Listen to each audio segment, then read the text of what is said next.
古早台江内海的居民定定拄着做大水，所以拢会靠人力的方式，把这个厝扛去别位，避免雨水淹着。台南市府就举办一个扛厝走溪流的活动，让大家做伙来体验早期庄内人迁村的过程。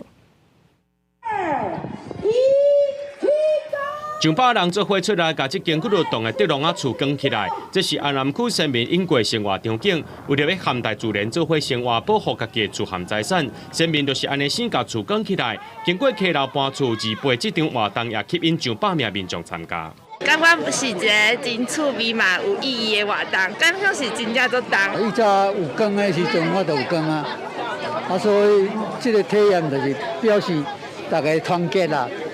无这间厝遮大，免那光会起啊。对溪南寮兴安宫到水桥上王宫古厝地全程2公里，虽然辛苦，却是真珍贵的体验甲文化传承。扛厝走溪流是台江闸门溪流域自路特别的生命经验。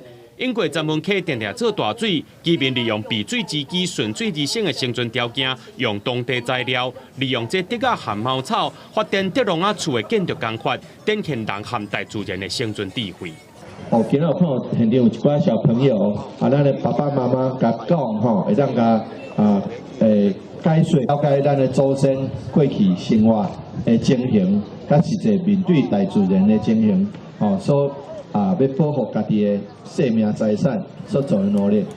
手工打造的竹笼厝已经获台南市政府订入做传统工艺。头一届工厝是由2018年台湾历史博物馆带辽南溪和地方砖头做伙发起，到今已经是第4届。除了工厝体验，也安排伫旧宝花顶头进行走找旧厝地导览，希望透过活动走找根源甲传承，变做真正会当找倒转来历史和经验的地方史。记者综合报道。